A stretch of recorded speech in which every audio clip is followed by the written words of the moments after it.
RCR, la red que comunica y une al Perú.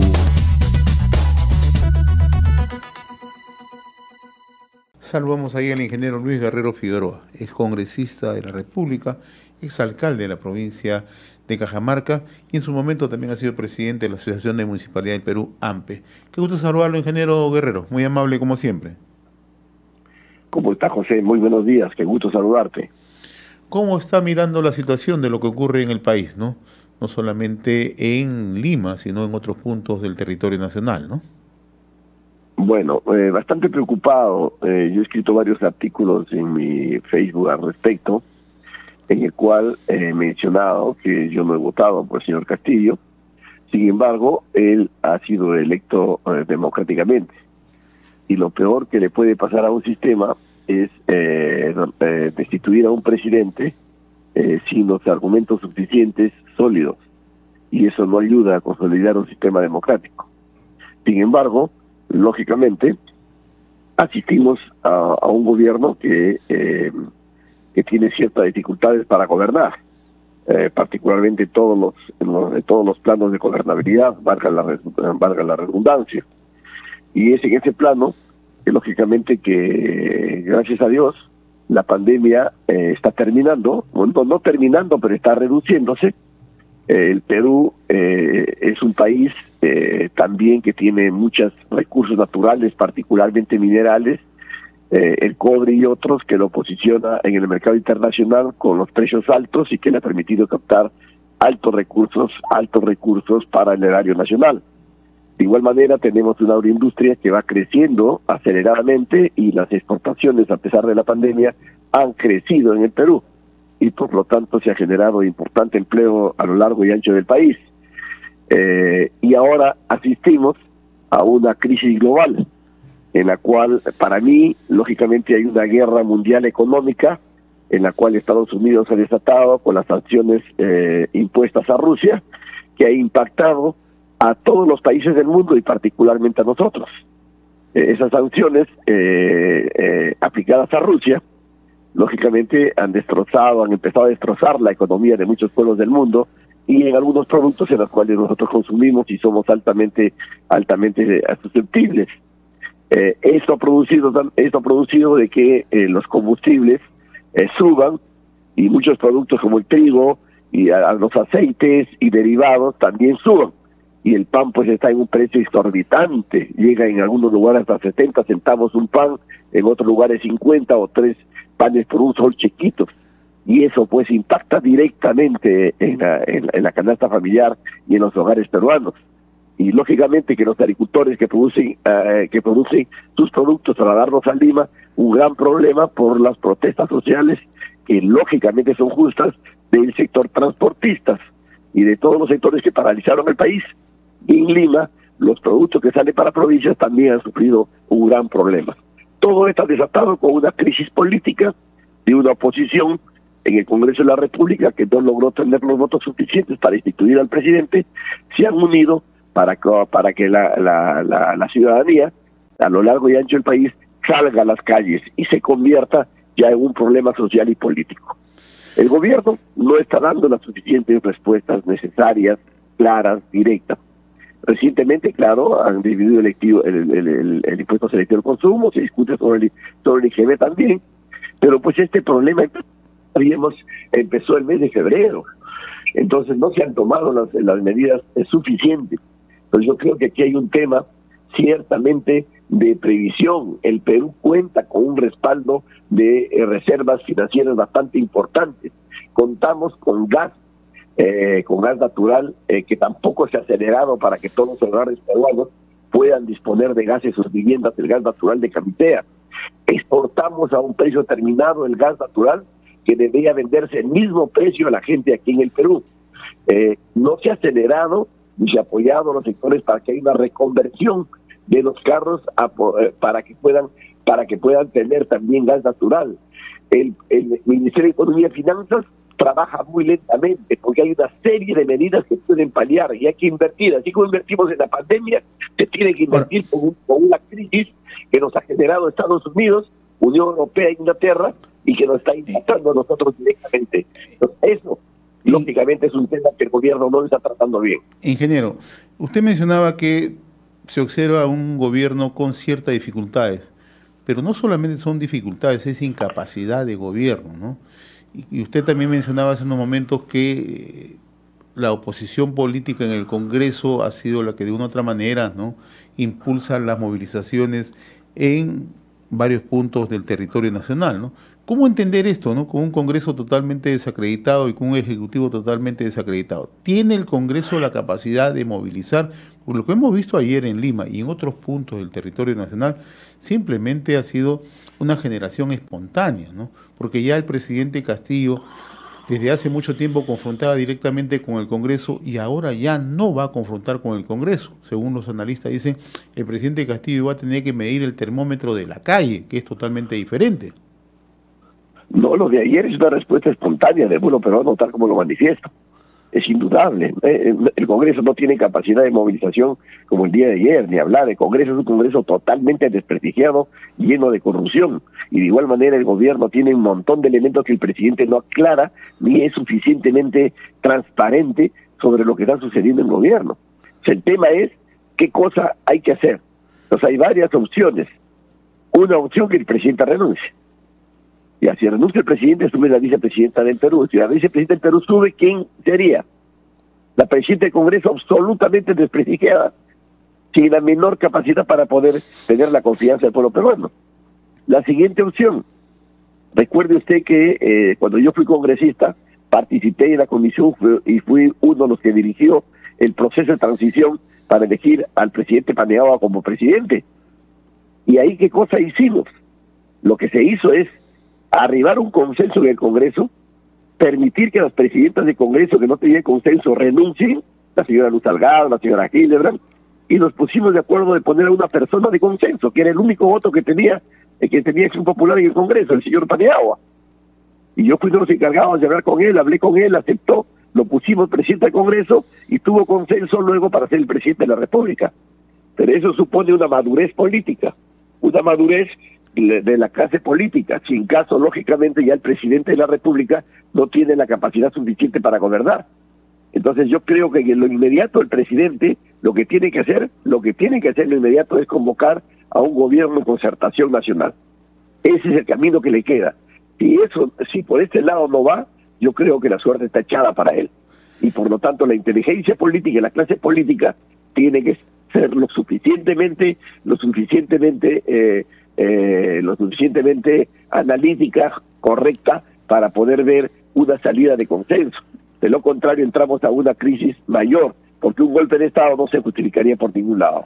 Ahora, no sé si usted, en esta línea de algunos analistas trazan, ¿no?, consideran que el presidente sigue secuestrado por Vladimir Cerrón. ¿Usted tiene la misma impresión?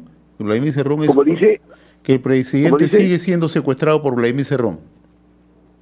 Bueno, es que, mire, tú, José, conoces muy bien, también te conozco hace muchísimo tiempo atrás, y pues hay que entender, el señor Cerrón representa una posición política, tiene una posición política, ha ganado las elecciones. Ese partido ha ganado las elecciones. No podemos nosotros estar tras que se desligue de tal o cual persona. Lo que se necesita son los efectos que eso produce.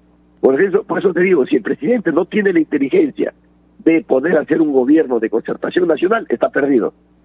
Y si él sigue, lógicamente, y Cerrón, su partido, insisten que eso no es el camino porque ellos han ganado las elecciones, están absolutamente equivocados, porque ellos solamente sacaron el 18% de los votos válidos, pero si lo ponemos de la cantidad de votos de todos los electores del Perú, no llegan al 10%. Entonces, tiene que entender ese señor, de paso está acusado, es un delincuente, ¿no? Es un delincuente acusado, probado, sentenciado, ¿no?, que representa a un grupo criminal en el Perú. Lógicamente tiene que hacer un paso al costado. Pero no podemos estar nosotros diciendo, catalogando al Partido de Perú Libre. Al Partido de Perú Libre hay que combatirlo ideológicamente. Sus ideas son anacrónicas, sus ideas no representan al sentir del pueblo peruano, sus ideas no van por el camino de los electores, y lo que necesitamos nosotros es derrotarlo políticamente.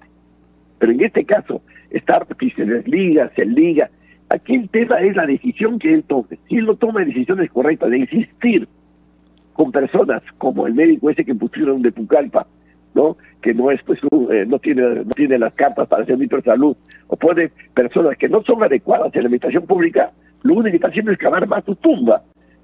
Y eso lógicamente generará mayor crisis política. Él es mi paisano, yo lo conozco, ¿no? Y creo que todavía puede tener la inteligencia de convocar a un gobierno de concertación nacional con todas las fuerzas productivas del país. Yo no sé si los partidos políticos, porque los partidos políticos para mí que están en el Congreso están descalificados. Todos están llenos de corrupción y llenos de acusaciones y no tienen la autoridad moral para opinar políticamente. Entonces, en ese sentido, asistimos a una situación de desintegración política, donde no existen partidos políticos, existen dueños de partidos políticos, no existen instituciones políticas que puedan representar la voz de los pueblos del Perú. Y por lo tanto, entramos en una situación muy difícil por eso. Si nosotros destituimos al presidente, ¿a quién ponemos? Ahora, esa concertación que usted plantea, ¿sobre qué base tendría que partir? Sobre la base de las fuerzas productivas y sociales del Perú. El señor Castillo convoca a todas las fuerzas sociales que existen en el Perú, al acuerdo nacional, ¿no? Y a varios sectores productivos para poder conversar en una salida política para el país. Ese llamado, esa voluntad tiene que serlo claro, y eso se traduce en personas. Y tenemos personas muy importantes que pueden desempeñar su labor en el Ejecutivo. Claro, lo que pasa es que los señores de ayer quieren ser los mismos ya gobernaron el Perú, ya no pueden ser, tienen que hacer también un paso al costado. Hay gente joven, muy importante, muy calificada, que puede asumir los cargos en el Ejecutivo a partir de un gobierno de concertación nacional. Finalmente, usted es una persona que ha estado en la administración pública por mucho tiempo, ¿no? Ha manejado incluso municipio de Cajamarca, ha sido presidente de AMPE y sabe la importancia que significa contar con la confianza país, ¿no? En esta circunstancia que vivimos, ¿no? ¿Somos un país confiable para el tema de las inversiones? Usted es cajamarquino, sabe que uno de los principales, ¿no?, polos de desarrollo que tenemos en el país naturalmente es la minería, ¿no? Pero en circunstancias incluso que los precios de los metales alcanzan, ¿no?, récords históricos, ¿no? Acá en el Perú tenemos un nivel de conflictividad alto, pero adicionalmente no tenemos ninguna capacidad de parte del gobierno de intentar siquiera morigerar estos temas, ¿no? Yo le señalé de que una gran bendición que tenemos es los ingresos producto de los minerales. Y lastimosamente los gobiernos de turno, incluido porque los señores que están en el gobierno ahora eran los bomberos de ayer. Uno, el delincuente, lógicamente Santos, está preso. El otro, Arana, odiado por el pueblo de Cajamarca. Todos aquellos que desarrollaron posiciones que van... La señora Mirta Vázquez ha sido hasta hace poco presidenta del Consejo de Ministros también, ¿no?, de Grufides, ¿no? Bueno, igualito la señora esta que, bueno, quedan en donde van a quedar. Pero mire usted, ciertamente las comunidades han tomado medidas contra la minería, pero también los gobiernos de turno y no toman las medidas adecuadas. ¿Qué significa esto? Significa que por el lado de las comunidades hay excesos, como tomar las carreteras, impedir, eso está fuera del marco de la ley. Pero al mismo tiempo hay que entender que las comunidades son permanentemente engañadas. Les han ofrecido de todo. A mí me consta en Cajamarca. Para los amigos de Combayo, pues les ofrecieron hace mucho tiempo, el ministro que era primer ministro, el señor Castillo, le ofreció la pista Combayo. Vaya a ver usted si se ha hecho la pista Combayo. Vaya a ver usted si se ha hecho la presa del Chonta. Y podríamos hablar así. Pero también el tema de la corrupción, ingeniero, ¿no? Usted que es cajamarquino sabe la corrupción que ha existido en Cajamarca, ¿no? Terrible, ¿no? Terrible. La corrupción por donde usted va, aplasta y brota lógicamente materia. Entonces, lo que nosotros necesitamos es atender las necesidades urgentes de estos pueblos que lógicamente tienen la suerte de que tienen el oro o el cobre debajo de sus pies y por lo tanto son benditos, y es oportunidad también para tener riqueza. Entonces hay que atender sus necesidades y al mismo tiempo poner orden, porque usted como gobierno no puede permitir que un sector pequeño vaya contra los intereses nacionales. O sea, hay que entender que la minería no es solamente de esta comunidad. El subsuelo, según la Constitución, y eso hay que explicar, es de todo el Estado peruano. Y solamente ellos son dueños de la parte del suelo. Y por lo tanto hay que negociar con ellos bien, hay que negociar bien, y al mismo tiempo el gobierno tiene que ser fuerte y poner orden. Una vez resueltos los problemas, si ya se resuelven usted los problemas y son intransigentes, para eso está lógicamente el orden y está la ley, está la fiscalía, están los jueces. Entonces necesita poner el orden suficiente porque es una oportunidad que tenemos en este momento de la guerra mundial económica que ha desatado Estados Unidos. Es un momento en que el cobre, el oro ha subido y va a subir más su precio, y es un momento oportuno para que el Perú se capitalice y desarrolle la industria que tanto necesitamos, que los empresarios obligarles a que desarrollen capacidades instaladas en el Perú y no solamente lleven materia prima, sino lleven como valor agregado a otros países, transformado, de tal manera que el Perú se genere empleo, se genere riqueza, se genere tecnología, se genere industria. Y eso pasa por un gobierno fuerte, pero como gobierno como este es imposible, mi estimado José. Finalmente, usted decía que conoce al profesor Pedro Castillo, además su paisano, ¿no? ¿Ha conversado en alguna oportunidad con él? ¿Ha tenido...? No, yo ninguna oportunidad, no he tocado las puertas, no me he ido, porque como le digo, yo no he votado por él, y he escrito algunos artículos sobre esta materia, y por lo tanto creo que él tiene todavía la oportunidad. Es un hombre que de una familia honrada, ¿no? Y creo que tiene la oportunidad de convocar la concertación nacional y dar el salto histórico que el Perú necesita. Pero eso pasa por desligarse de todas las bandas criminales que lo rodean. Muy bien, ingeniero Luis Guerrero Figueroa. Como siempre ha sido un gusto conversar con ustedes desde Cajamarca. Muy amable. Buen día. RCR, la red que comunica y une al Perú.